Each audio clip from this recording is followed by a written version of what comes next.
সুপ্রভাত বন্ধুরা। আজ 12 আগস্ট মঙ্গলবার। শুরু করছি চিন্তনের মুখ্য বার্তা। শুরুতেই চোখ রাখবো আন্তর্জাতিক খবরে। যুক্তরাজ্যের রাজধানী লন্ডনে শনিবার অনুষ্ঠিত প্যালেস্তাইন অ্যাকশন সমর্থনে আয়োজিত বিক্ষোভে পুলিশ অন্তত 466 জনকে গ্রেপ্তার করেছে। গত মাসে ব্রিটিশ সরকার এই সংগঠনটিকে সন্ত্রাসবাদী সংগঠন হিসেবে ঘোষণা করায় এই বিক্ষোভের আয়োজন করা হয়। পুলিশ জানিয়েছে, প্যালেস্তাইন অ্যাকশনকে সমর্থনকারী কাউকে ছাড় দেওয়া হবে না। শনিবার এক প্রতিবেদনে এই তথ্য জানিয়েছে সংবাদ মাধ্যম আল জাজিরা। শনিবার রাত্রে পার্লামেন্ট স্কোয়ার এলাকায় বিক্ষোভ শুরু হয়। বিক্ষোভকারীরা গাজা গণহত্যা এবং প্যালেস্তাইন অ্যাকশন নিষিদ্ধ করার সিদ্ধান্তের বিরুদ্ধে প্রতিবাদ জানান। মার্কিন পারমাণবিক বোমা হামলার 80তম বার্ষিকী পালিত হলো জাপানের নাগাসাকিতে। 80 বছরের মধ্যে প্রথমবারের মতো নাগাসাকিতে একসঙ্গে দুটি ক্যাথেড্রাল বেল বাজতে থাকলো। এতে বলা হয়েছে, শনিবার সকালে নাগাসাকি ইমাকুলেট কনসেপশন ক্যাথেড্রালে সবাই জড়ো হতে থাকে। 1945 সালের পর প্রথমবারের মতো গির্জা 2 ঘন্টা একসঙ্গে বাজতে থাকে। 1945 সালে 9 আগস্ট স্থানীয় সময় সকাল 11টা 2 মিনিটে দক্ষিণ পশ্চিমাঞ্চলের বন্দর শহর নাগাসাকিতে পারমাণবিক বোমা নিক্ষেপ করে আমেরিকা যুক্তরাষ্ট্র। এর 3 দিন আগে হিরোশিমাতে পারমাণবিক বোমা নিক্ষেপ করেছিল যুক্তরাষ্ট্র। এতে নাগাসাকিতে নিহত হন প্রায় 74,000 মানুষ। হিরোশিমাতে প্রাণ হারিয়েছিলেন 1,40,000 মানুষ। 1945 সালের 15ই আগস্ট জাপান আত্মসমর্পণ করেছিল। দক্ষিণ পূর্ব স্পেনের শহর জুমিলার পাবলিক স্পোর্টস সেন্টারে ধর্মীয় সমাবেশের ওপর নিষেধাজ্ঞা আরোপ করেছে দেশটির স্থানীয় সরকার, যা মূলত স্থানীয় মুসলিম সম্প্রদায়ের সদস্যদের প্রভাবিত করবে।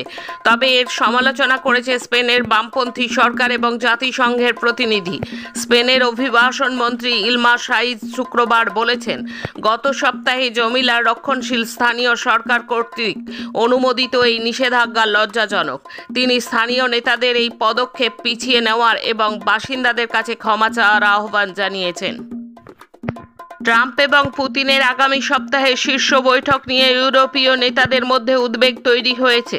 তাদের আশঙ্কা, সম্ভাব্য চুক্তিতে ইউক্রেনকে তার ভূখণ্ডের একটা বড় অংশ ছেড়ে দিতে বাধ্য করা হতে পারে। এই উদ্বেগ থেকে শনিবার রাতে ইউরোপীয় নেতারা ট্রাম্পের প্রতি রাশিয়ার ওপর চাপ আরও বাড়ানোর আহ্বান জানিয়েছেন।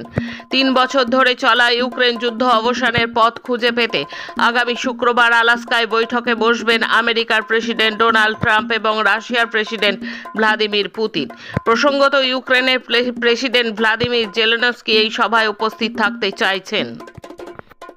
রাশিয়ার প্রেসিডেন্ট ভ্লাদিমির পুতিন আমেরিকার প্রেসিডেন্ট ডোনাল্ড ট্রাম্পের বিশেষ দূতের হাতে একটি পুরস্কার তুলে দিয়েছেন। পুরস্কারটি মার্কিন গোয়েন্দা সংস্থা সিআইএর এক জ্যেষ্ঠ কর্মকর্তার কাছে পৌঁছে দিতে বলা হয়েছে। ওই কর্মকর্তার ছেলে রাশিয়ার হয়ে ইউক্রেনে লড়াই করে নিহত হয়েছেন। তাকেই মরণোত্তর পুরস্কার দেওয়া হয়েছে। এই পুরস্কার রাশিয়ার সর্বোচ্চ সম্মান, লেনিন পুরস্কার। আফ্রিকার দেশ চাদের প্রাক্তন প্রধানমন্ত্রী এবং বর্তমান বিরোধী দলনেতা সুচেস মার্শাকে 20 বছরের কারাদণ্ড দেওয়া হয়েছে। সহিংসতা ছড়িয়ে দেওয়ার উদ্দেশ্যে বর্ণবাদী এবং অন্য সম্প্রদায়ের মানুষের প্রতি বিদ্বেষমূলক বার্তা প্রচারের জন্য তাকে কারাদণ্ড দেন দেশটির একটি আদালত। বিজ্ঞান ও পরিবেশ সংবাদ। আফ্রিকা মহাদেশ ধীরে ধীরে দুভাগে বিভক্ত হয়ে যাচ্ছে। ইথিওপিয়া, কেনিয়া ও তানজানিয়ার মধ্যে দিয়ে চলে গেছে ইস্ট আফ্রিকান রিফট, যা প্রতি বছর কয়েক সেন্টিমিটার করে সরে যাচ্ছে। এই ভূতাত্ত্বিক পরিবর্তন চলতে থাকলে কয়েক মিলিয়ন বছর পরে এখানে তৈরি হবে একটি নতুন মহাসাগর এবং পূর্ব আফ্রিকা চিরতরে মহাদেশের বাকি অংশ থেকে আলাদা হয়ে যাবে। এই তথ্য সামনে এনেছেন আন্তর্জাতিক ভূবিজ্ঞানীরা। আসছি দেশের খবরে। বারাণসীর এক মন্দিরে আরতি চলাকালীন অগ্নিকাণ্ড, আহত হয়েছেন মন্দিরের প্রধান পুরোহিত সহ মোট 7 জন। আহতদের মধ্যে কয়েকজন শিশুও রয়েছে। ঘটনাটি ঘটেছে শনিবার রাতে। স্থানীয়রা এই আগুন নিয়ন্ত্রণে আনেন। খবর পেয়ে ঘটনাস্থলে পৌঁছয় দমকল ও স্থানীয় থানার পুলিশ। আহতদের উদ্ধার করে স্থানীয় কোভিড চৌরাহা বিভাগীয় হাসপাতালে নিয়ে যাওয়া হয়েছে। বিরোধীদের আপত্তি, নয়া আয়কর বিল 2025 লোকসভা থেকে প্রত্যাহার করে নিল মোদী সরকার। বেশ কিছু বদল ঘটিয়ে 11ই আগস্ট নতুন করে লোকসভায় পেশ হলো বিলটি। চলতি বছর ফেব্রুয়ারি মাসে লোকসভায় পেশ করা হয় এই বিল। 1961 সালের আয়কর আইনে বদলে তা আরও সহজ করে তুলতে বিলটি এনেছিল মোদী সরকার। তবে শুরু থেকেই আপত্তি জানান বিরোধীরা। এটি পুরনো বিলের তুলনায় আরও বেশি জটিল বলে দাবি করেছিলেন বিরোধীরা এবং প্রতিবাদে সংসদ ওয়াক আউট করেন তারা। ভোটার তালিকায় বিশেষ নিবিড় সংশোধনের বিরোধিতায় সোমবার বিরোধী সাংসদদের নির্বাচন সদন অভিযান ঘিরে ধুন্ধুমার হল রাজধানী দিল্লি। নির্বাচন কমিশনের বিরুদ্ধে নিরপেক্ষতা নিয়ে প্রশ্ন তুলে বিরোধীদের জাতীয় নির্বাচন কমিশনের দপ্তর ঘেরাও কর্মসূচি ব্যারিকেড দিয়ে আটকায় দিল্লি পুলিশ। রাস্তায় বসে অবস্থান শুরু করেন রাহুল গান্ধী, প্রিয়াঙ্কা গান্ধী, অখিলেশ যাদব সহ বিরোধী সাংসদরা। অবস্থান তুলতে সাংসদদের আটক করা শুরু করে দিল্লি পুলিশ। আটক করে বাসে তোলা হয় রাহুল, প্রিয়াঙ্কা সহ সব বিরোধী সাংসদদের। কদিন আগেই উত্তরপ্রদেশের গাজিয়াবাদে ভুয়ো দূতাবাসের সন্ধান পাওয়া গিয়েছিল, আর এবার আসত পুলিশ থানা যার পুরোটাই ভুয়ো। এবারও সেই উত্তরপ্রদেশ। নয়ডার গৌতম বুদ্ধ নগরের পুলিশ রবিবার international police and crime investigation bureau নামের এক ভুয়ো অফিস থেকে 6 জনকে গ্রেপ্তার করল। পুলিশ জানিয়েছে ধৃতরা সকলেই পশ্চিমবঙ্গের বাসিন্দা। গতকাল মাঝরাত থেকে এই অফিসে তল্লাশি শুরু করে পুলিশ। ইতিমধ্যেই অভিযুক্তদের চিহ্নিত করা হয়েছে এবং জানা গেছে এদের নাম এবং পরিচয়। এদের শিক্ষাগত যোগ্যতা উচ্চ মাধ্যমিক থেকে স্নাতক পর্যন্ত। তারা সকলেই পশ্চিমবঙ্গের বিভিন্ন জেলার বাসিন্দা। পুলিশ সূত্র অনুসারে অফিসে পুলিশ থানার মতো রং এবং লোগো ব্যবহার ছাড়াও ministry of tribal affairs, ministry of Ayush, ministry of social জাস্টিসের জাল শংসাপত্র পাওয়া গেছে। প্রসঙ্গত এদের প্রায় সকলেই তৃণমূলের ঘনিষ্ঠ বলে জানা গেছে। রাশিয়া তেল রপ্তানি নিয়ন্ত্রণ করা দরকার, তাহলেই যুদ্ধে টাকা ঢালতে পারবে না রাশিয়া। প্রধানমন্ত্রী নরেন্দ্র মোদীকে ফোন করে এমনটাই বললেন ইউক্রেনের প্রেসিডেন্ট জেলেনস্কি। সোমবার সন্ধ্যায় এক্স হ্যান্ডেলে পোস্ট করে এই কথা জানিয়েছেন যুদ্ধবিধ্বস্ত দেশের প্রেসিডেন্ট। প্রধানমন্ত্রী মোদী ও জেলেনস্কির সঙ্গে ফোনালাপের কথা জানিয়ে সমাজ মাধ্যমে পোস্ট করেছেন। রাশিয়া ইউক্রেনের সংঘাত নিয়ে শান্তিপূর্ণ সমাধান চায় ভারত, সে কথাও জানিয়েছেন তিনি। ডোনাল্ড ট্রাম্পের শুল্ক চাপানোর হুঁশিয়ারির মাঝে মোদী এবং জেলেনস্কির এই ফোনালাপ তাৎপর্যপূর্ণ বলে মনে করছেন কূটনৈতিকরা। বিরোধী জোট ইন্ডিয়ার সাংসদদের কমিশন অফিস অভিযানের দিনেই মোদীর পাশে দেখা গেল তৃণমূল সাংসদ কল্যাণ বন্দ্যোপাধ্যায়কে।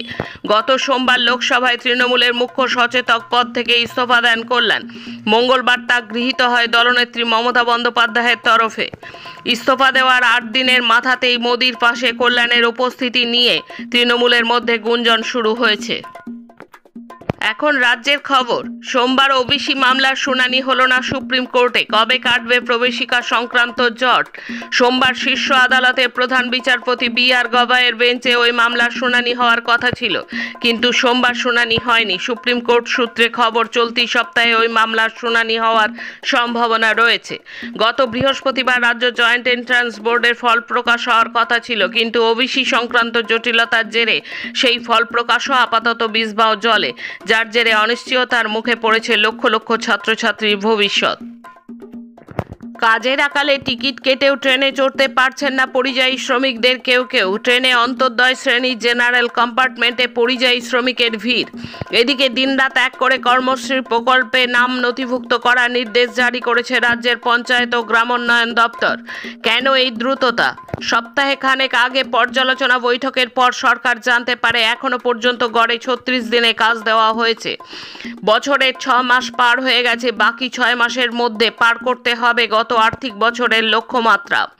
তাই কিভাবে সেই লক্ষ্যে পৌঁছানো যায় তার জন্য রাজ্যের পঞ্চায়েত ও গ্রামোন্নয়ন দপ্তর থেকে নির্দেশ গেছে জেলা প্রশাসনের কাছে। যেভাবেই হোক দিন রাত এক করে নির্বিচারে কর্মশ্রী প্রকল্পে রাজ্যে যে বিপুল পরিমাণ জব কার্ড গ্রাহকদের কাজ দেওয়া হয়েছে তা সরকারের পোর্টালে নথিভুক্ত করতে হবে। তাই রাজ্য জুড়ে ব্লক প্রশাসন কর্মশ্রী পোর্টালে জব কার্ড নাম্বার সহ গ্রামবাসীদের নাম নথিভুক্ত করে যাচ্ছে। জব কার্ড নাম্বার সহ যার নাম কর্মশ্রী পোর্টালে নথিভুক্ত করা হচ্ছে তিনি নিজেই জানতে পারছেন না। নয়ডায় ভুয়ো থানা খুলে প্রতারণার অভিযোগ প্রাক্তন তৃণমূল নেতা বিভাসের বিরুদ্ধে। এই অভিযোগে তার পুত্র অর্ঘ্য অধিকারীকেও গ্রেপ্তার করেছে পুলিশ। পুলিশ সূত্রে জানা গিয়েছে, ধৃতেরা দাবি করতেন তাদের ব্রিটেনেও অফিস রয়েছে। ইন্টারপোল এবং আন্তর্জাতিক মানবাধিকার কমিশনের সঙ্গেও যোগাযোগ রয়েছে তাদের। পুলিশের দাবি, এই নথি দেখিয়ে এই অভিযুক্তেরা মানুষের সঙ্গে প্রতারণা করতেন। এবার আন্তর্জাতিক মানবাধিকার কমিশনের একটি ওয়েবসাইটে সদস্যদের তালিকায় দেখা গেল বিভাস অধিকারীকে। তার পরিচয় হিসেবে লেখা হয়েছে peace ambassador in Republic of India. বিভাসের নকল থানার হদিশ মিলেছে কলকাতার বেলেঘাটায়। কার্যত পুলিশের নাকের ডগায় ভুয়ো থানা খুলে প্রতারণার জাল। 750 মিটার দূরেই ফুলবাগান থানা, 1 কিমি দূরে বেলেঘাটা থানা। বন্ধ সরকারি অনুদান। তীব্র আর্থিক সংকটের মধ্যেও ছাত্রছাত্রী ও সাধারণ মানুষের জন্য অতি স্বল্প খরচায় উন্নততর চিকিৎসা পরিষেবা দিয়ে চলেছে স্টুডেন্টস হেলথ হোম। কবি সুকান্ত ভট্টাচার্যের শতবর্ষের বছর জুড়ে নানা অনুষ্ঠান করবে এই প্রতিষ্ঠান। সোমবার কলকাতা প্রেস ক্লাবে সাংবাদিক সম্মেলন করে এই কথাই জানান স্টুডেন্টস হেলথ হোমের সাধারণ সম্পাদক ডাক্তার পবিত্র গোস্বামী। ডাক্তার পবিত্র গোস্বামী জানিয়েছেন যে বর্ষব্যাপী কর্মসূচির সূচনা হবে আগামী 16ই আগস্ট শনিবার মৌলালির কেন্দ্রীয় ভবনে। কর্মসূচি চলবে 2026-এর 16ই আগস্ট পর্যন্ত। চলতি বছর 16ই আগস্ট শতবর্ষের অনুষ্ঠানের উদ্বোধন করবে বিশিষ্ট চিকিৎসক ডাক্তার অপূর্ব মুখার্জি। ওই দিন স্টুডেন্টস হেলথ হোমের নবরূপ প্রাপ্ত সেমিনার হলের ছাড়পত্র নামকরণ করা হবে। শেষে খেলার খবর। চলতি বছরেই ভারত ও শ্রীলঙ্কায় বসছে মেয়েদের বিশ্বকাপের আসর। 2023 সালে দেশের মাটিতেই খালি হাতে ফিরতে হয়েছিল ছেলেদের। এবার মেয়েরা অবশ্য খালি হাতে ফিরতে চায় না। প্রথমবার ওডিআই বিশ্বকাপ জেতার পাশাপাশি স্মৃতি মান্ধানাদের লক্ষ্য এবার ট্রফি খরা কাটানো। দিব্যা দেশমুখ সোমবার মহিলা স্পিড দাবা চ্যাম্পিয়নশিপ 2025-এর কোয়ার্টার ফাইনালে পৌঁছানোর জন্য চীনের লেই টিংজিকে 10-3-এ পরাজিত করেছেন। আজকের মুখ্য বার্তা এই পর্যন্ত। নমস্কার।